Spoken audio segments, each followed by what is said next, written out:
Okay, lesson 511, part-whole relationships. The daily learning target is, by the end of the period, the students will use a linear model to examine part-whole relationships and their connection to percents. The in-class for today is 5-1 to 5-6. The homework is 5-9 to 5-13. That's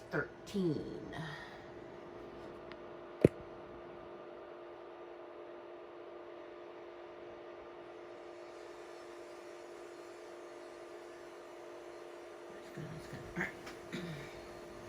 So, in class 5-1 to 5-6, lesson 511, part-whole relationships. Question 5-1. What are you eating? The government has created guidelines for how much of various nutrients, vitamins, and minerals a person should eat or drink each day to be healthy. These guidelines are then used to create labels like the ones shown right here, not above, to inform the public about the nutritional content of food. According to the sample above, it's right here, one serving of cheesy macaroni and cheese contains 15% of the recommended daily amount of saturated fat that a person should eat. So let's find that. Okay, here it is. Saturated fat. Okay. Nutritionists recommend that a person should have no more than a certain amount of saturated fat each day. One serving of cheesy mac has 3 grams of saturated fat. How many grams of saturated fat should a person eat in one day? I'm just going to go ahead. You're supposed to guess this, but I'm just going to go ahead and tell you. It's 20 grams. All right. Your task. With your team, determine how many grams of saturated fat a person should eat each day. Look for more than one way to solve the problem and be ready to explain your reasoning. Discussion points. What information do we have about the part? What do we know about the whole? How can we represent the situation with a number line? Further guidance. Question 2. To help you represent the situation in problem 1, copy the number line below on your paper. So here you are eating nothing, and here you are at the end of the day. They want to know how much during this day you're allowed, how many grams of fat you're allowed in your diet to be healthy. That was a lot of reading. Okay, let's go to the next page. Next page.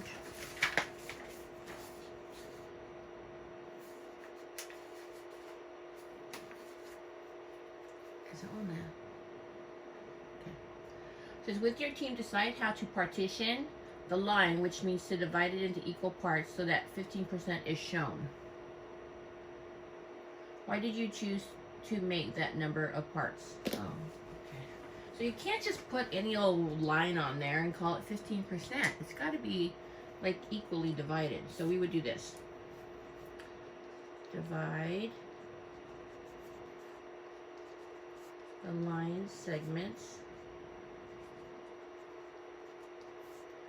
into 20 equal pieces, and then each piece. So how many times will 20 go into 100? 5. So each piece would then represent 5%. So 3 pieces would equal 15%. So then that's how I'm going to get my 15%. Is there another way that you could have divided the line? You can divide the line segment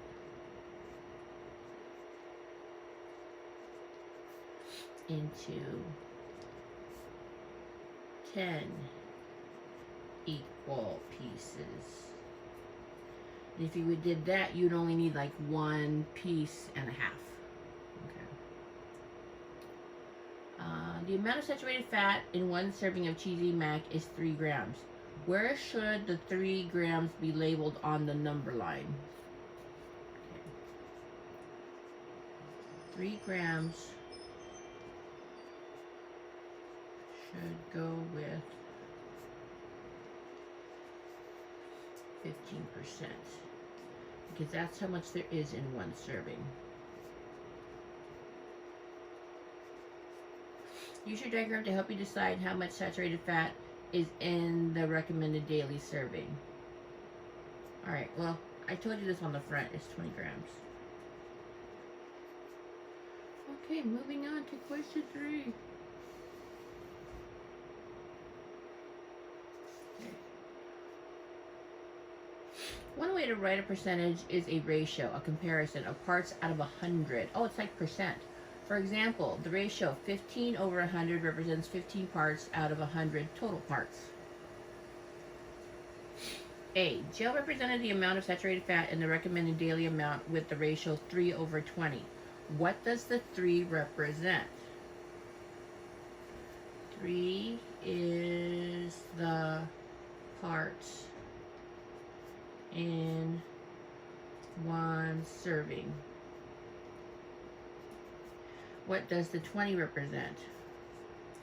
20 is the total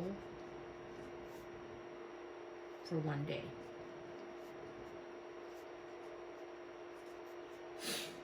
The ratios 15 over 100 and 3 over 20 are two different ways to compare the saturated fat in one serving to the recommended daily amount. How can you show that the ratios are equivalent or that they're the same?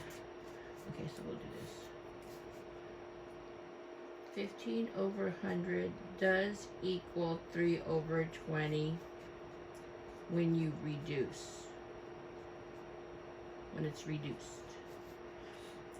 15 over 100 equals 3 over 20, which is, if I wrote 15 over 100 as a decimal, I would get 0.15, or if I changed it to a percent, I would get 15%.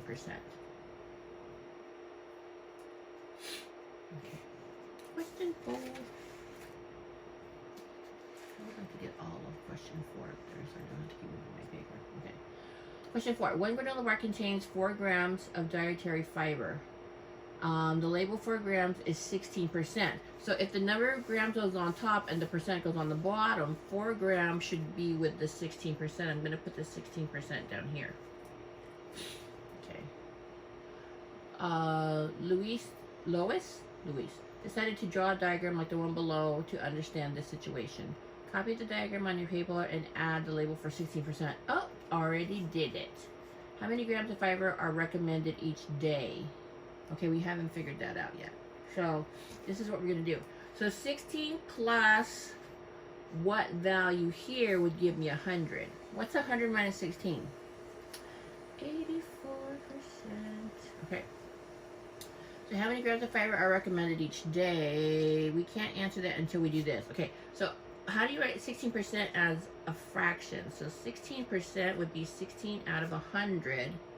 And that is equal to the 4, which is up there, over the total, which I don't know, so I'm going to call that a box. So, what did you do to the 16 to make it be 4? Because you have to do the same thing. If you do it on the top, you have to do it to the bottom. So we're going to divide by, oh, our giant 1, 4 over 4. So what's 100? What's 100 divided by 4? 25. So you're allowed to have 25. Look, you're allowed to have 25 grams of fiber a day. So if you eat a granola bar and you've used up 4, how much are you allowed for the rest of the day? 21 grams. Okay. What percent of fiber should Luis get from other foods? Oh, what percent? Where's right here? 84%. 84%. Why is this percent equivalent to 21 over 25? Because if I had 21 over 25 and I want to set that equal to 100 because it's percent, and we multiply by 4 over 4, right? Times 4, then I would get 21 times 4 is 84. Okay. What other amounts are missing on the diagram? Add labels for all the parts, percents, and the wholes. Okay, so we're missing total fiber, which we filled in. So remember, total fiber was 25 grams. And we're missing the portions and percents from other foods. Because hopefully you're not eating granola bars all day long. I mean, you really have to like it for that. Okay, stop moving then.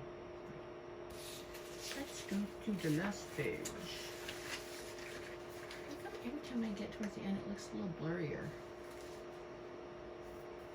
Maybe it's just my eyes, my old eyes. Alright. Last page. Chris is eating cookies, alright, that contain 12 grams of dietary fiber. Ew. Which he says is 40% of the recommended daily amount. How can you use ratios and part B above to check that 12 grams is equivalent to 48%? Okay, so 12 grams here. Oh, 12 milligrams. That's tiny. Okay. So then... Oh, and do you remember from... Oh, I'm writing on the wrong question. Shame on you, Mrs. Caldwell. That's the wrong question. We're up here. So 12 grams. And remember, on the previous question, you're allowed to have 25 grams of fiber. So equals, I don't know, over 100. So then we will multiply by 4 over 4. And then 12 times 4 equals 48. Check. Okay, I'm so sorry. I started writing on question 5. Now let's do question 5. Is a little bit on the screen here. Okay.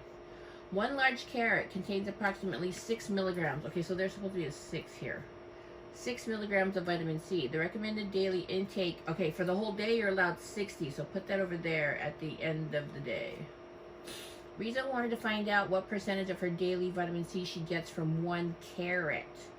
Okay, so they were totally nice, and from 0 to 100, this line was cut into 10 parts, so each part is 10%. So if that's 10%, 10% plus what percent gives me 100? 90. Oh, this is so easy. Okay, so if you're allowed 60 milligrams and you've already consumed 6 with that 1 carrot, you're allowed 54 milligrams from other foods. That was so easy. Okay, A, why do you think she divided the line segment into 10 parts? Because 10 parts times 6 milligrams equals the 60 milligrams that you need for your total. Okay, copy the diagram on your paper and fill in the missing labels. Already done. Alright. So 6 over 60, look, they did the first number over the last number. So what does the 6 and the 60 mean? The 6 milligrams is the part. The 60 milligrams is the whole.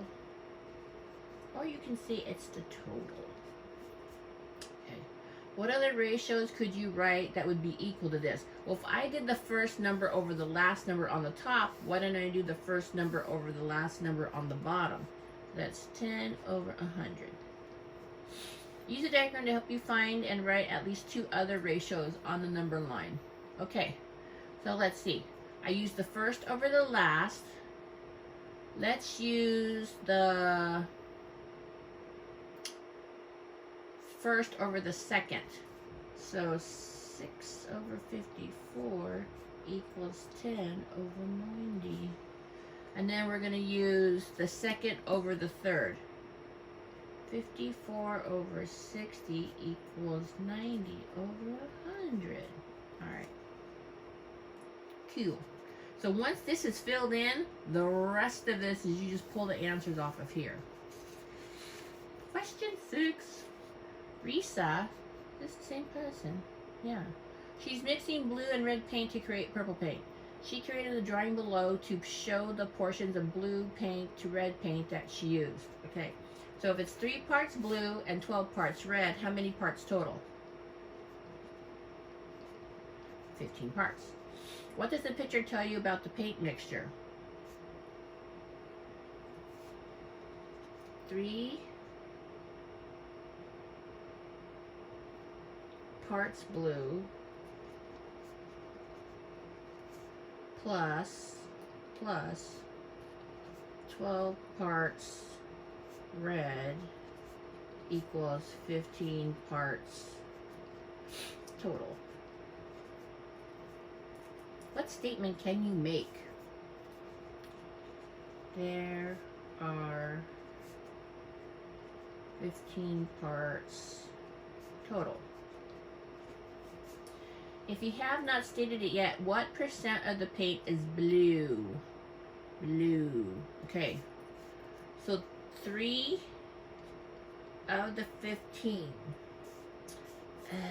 If I set this equal to box over 100, 15 doesn't work with 100. So change gears. We're going to take the 3 over 15 and we're going to reduce it to 1/5.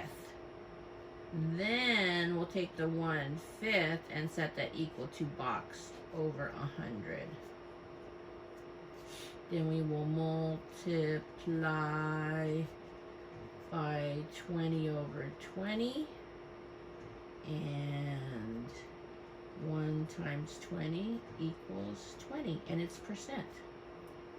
So if 20% is blue, here.